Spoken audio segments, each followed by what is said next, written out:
तो हेलो डॉल्फी, अब हम लोग अपना नेक्स्ट पार्ट कर रहे हैं। ठीक है। एक और क्वेश्चन है हमारे पास, जिसे हम सॉल्व करके देखते हैं कि ऐसे ये कैसे होगा। मैंने आप लोगों को बोला था कि आप इसको करना, इसको देखते कैसे किया होगा।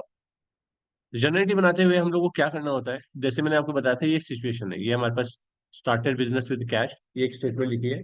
इसमें से हमें दो अकाउंट पहले बाहर निकालने हैं, ठीक है ना। कौन से दो अकाउंट होंगे वो हमें पहले निकालने हैं, फिर उसके बाद उसका नेचर, टाइप ऑफ अकाउंट बताना है, किस तरीके का अकाउंट है। ठीक है, और उसके अकॉर्डिंगली उसे डेबिट या क्रेडिट करना है। तो हम क्या करेंगे यहाँ पर, अब देखो।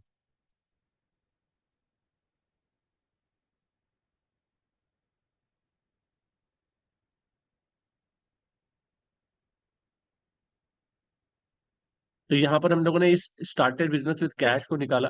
तो कैसे निकलेगा ये, इसके अंदर से दो लेजर निकल के बाहर आएंगे। एक तो देखो क्या क्या चीजें असर कर रही है, बड़ी ध्यान देनी है। स्टार्टेड बिजनेस विद कैश, इस स्टेटमेंट का मतलब क्या है कि बिजनेस स्टार्ट किया और कैश बिजनेस में आया। अब वो कहाँ से आया होगा, वो ओनर ने दिया होगा। इसका मतलब है दो लेजर इसमें असर कर रहे हैं, एक तो ओनर और एक कैश। क्योंकि ओनर को हम रिप्रेजेंट, मैंने बताया भी था क्लासेस में कि ओनर को हम किस नाम से बुलाते हैं, ऐसे टैली में या फिर अकाउंट्स में, कैपिटल। कि ओनर जब भी कुछ अपनी पॉकेट पे देगा, उसके नाम की जगह पे हम क्या इस्तेमाल करेंगे, कैपिटल। ये समझ लो हम इसको इज्जत दे रहे हैं। जैसे अपने मम्मी पापा को हम इज्जत देते हैं ना, उनके नाम से नहीं बुलाते। तो इसके इसी तरीके से जो ओनर है, जो मतलब कंपनी है, कंपनी जब उस अपनी बुक में अपने मालिक का नाम लिखती है, तो अपना एक नाम ना लिख करके उसकी जगह पे क्या लिखती है, कैपिटल। समझ में आ गया। तो इसका मतलब है दो चीजें असर करेगी यहाँ पर, एक तो कैश और एक कैपिटल। क्लियर। अब जब कैश और कैपिटल करेगा, अब इसमें ये निकालना है कि ये कैश क्या है, डेबिट है क्रेडिट है। एक मिनट रुकना जरा।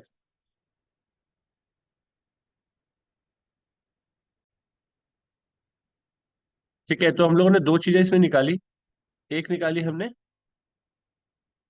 कैश, ठीक है, और एक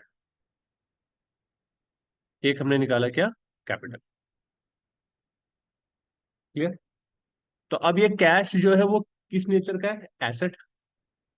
ठीक है, एसेट के लिए कौन सा रूल इस्तेमाल होता है, रियल। अब इस कैश का क्या ट्रीटमेंट हो रहा है, अब रियल में दो रूल होते हैं। या तो पैसा, या तो what comes in what goes out, अगर एसेट आ रही है या तो जा रही है, ये दो चीजें देखी जाती है। अब इस केस में कैपिटल, हम बिजनेस के पॉइंट ऑफ व्यू देखें तो कैश आया है, तो यहाँ पे क्या रूल लगेगा, what comes in, right. Capital क्या है, अब आप इसे पर्सनल की तरह भी ट्रीट कर सकते हो, पर्सनल। ठीक है ना। और ये पर्सन है, और पर्सनल का रूल लगेगा, तो ये कौन है, रिसीवर है गिवर है, तो ये गिवर है। तो व्हाट कम्स इन क्या होता है, डेबिट। और गिवर क्या होता है, क्रेडिट इसके। तो इसका मतलब है ये जो कैश है, ये जो कैश है, ये जो कैश है, हमें यहाँ पर कैश लिखना है, और यहाँ पे क्या लिखना है, कैपिटल। तो इस तरीके से मैंने बताया था। अब आपको मैं जल्दी जल्दी करके बताता हूँ, परचेज और गुड्स में कौन कौन से लेजर आएंगे।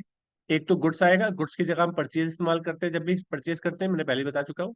और एक आएगा कैश। अब इसमें क्या है, परचेज, अब हमें ये चीज दिमाग में सोचनी है, परचेज हमारा एक्सपेंसिस होता है, एक्सपेंसिस के रूल कौन सा लगता है, नॉमिनल। ठीक है ना। कैश हमारा रियल होता है, तो रियल के लिए रूल कौन सा लगता है, ठीक है, रियल हमारा रूल लगेगा यहाँ पर।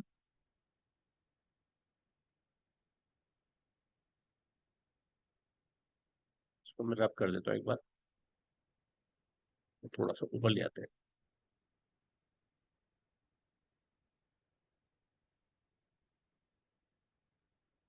ठीक है, तो हमारा ये कहाँ पर आया, मैंने यहाँ पे बताया आपको, एक तो परचेज और एक कैश। अब परचेज में लगेगा रूल नॉमिनल का।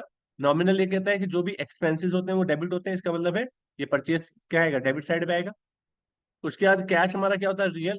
रियल मतलब कैश जा रहा है, तो व्हाट गोज आउट, क्रेडिट। तो इसका मतलब है कैश कहाँ आएगा।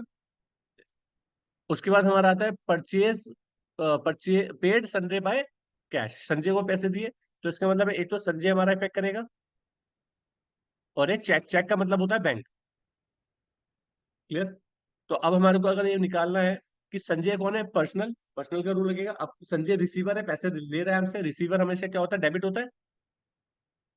तो संजय यहाँ पर आ जाएगा। और बैंक से पैसा जा रहा है, व्हाट गोज आउट क्रेडिट, तो बैंक यहां जाएगा। ठीक है, उसके बाद इसको थोड़ा और ऊपर करते हैं हम, इसको रख करके, नहीं तो ये मिटेगा नहीं। उसके बाद हम ऊपर जाते हैं, यहाँ तक आगे। फिर आया purchase goods on credit from सुंदर। तो मैं सारी एंट्रीज अब यहीं पे करके दिखाता हूँ, फिर नहीं तो रिमूव करता रहूँ। अब क्या करेंगे हम, परचेज गुड्स फ्रॉम सुंदर, तो हम क्या एंट्री होगी, परचेज और सुंदर, दो अकाउंट इफेक्ट हुए। परचेज क्या है, एक्सपेंसिस है, नॉमिनल, एक्सपेंसिस डेबिट होता है तो परचेज यहाँ आ जाएगा। ठीक है ना, सुंदर क्या है, पर्सनल है। अब रिसीवर है गिवर है, परचेज किया ना तो उसने हमें कुछ दिया है, गिवर है ना ये, तो इसका मतलब है सुंदर, सुंदर कहाँ आ जाएगा, यहाँ आ जाएगा। क्लियर। नेक्स्ट क्वेश्चन क्या है, नेक्स्ट क्वेश्चन है आपका कि सोल्ड गुड्स बाय कैश। तो इसका मतलब है एक तो कैश इफेक्ट हो रहा है, और एक सोल्ड, सोल्ड मतलब गुड्स, गुड्स गया, जब गुड्स परचेज होता है तो परचेज की, परचेज का लेजर हिट होता है, और जब सेल होता है तो सेल्स का। तो अब यहाँ पे कैश क्या है, हमारी एसेट है, तो रियल अकाउंट इफेक्ट होगी। कैश आ रहा है कि जा रहा है, आ रहा है, तो इसका मतलब ये डेबिट होगा, तो कैश कहाँ आएगा, डेबिट साइड पे। सेल्स हमारी इनकम है, इनकम के लिए कौन सा लेजर इफेक्ट होता है, नॉमिनल, और इनकम के लिए बोला जाता है इनकम हमेशा क्रेडिट होती है, तो सेल्स कहाँ आएगा, क्रेडिट साइड। इसके बाद नेक्स्ट क्या है, sell goods to Anil, sell goods to Anil. अभी सेल गुड्स टू अनिल बोला गया, तो इसका मतलब है दो लेजर इफेक्ट होंगे, एक तो अनिल और एक सेल्स। तो सेल्स हमारा पर्सनल है, अब अनिल को सामान बेचा है तो वो कौन हुआ, रिसीवर। तो रिसीवर हमेशा क्या होता है, पर्सनल रूल के हिसाब से। हाँ, सेल्स हमारे इनकम होती है, इनकम हमारी क्या होती है, नॉमिनल, नॉमिनल इनकम हमेशा सेल्स कहाँ आती है, क्रेडिट साइड। ठीक है, इसके बाद क्या आता है, पेड सैलरी टू कैशियर। अब कैशियर को सैलरी पे कर रहे हैं, तो एक तो क्या इफेक्ट होगा, कौन से दो अकाउंट इफेक्ट, एक तो होगा, एक तो होगा सैलरी और एक कैश। ठीक है, कैशियर मत कर देना, कैश, पैसा जा रहा है ना अकाउंट से, तो सैलरी हमारा नॉमिनल अकाउंट है। नॉमिनल अकाउंट ये बोलता है जब भी कोई खर्चा होगा तो उसे डेबिट करना है, तो सैलरी कहाँ हो जाएगी, डेबिट के आगे। और कैश हमारा रियल अकाउंट है, तो कैश जा रहा है, व्हाट गोज आउट, क्रेडिट, तो वो कैश हमारा आ जाएगा।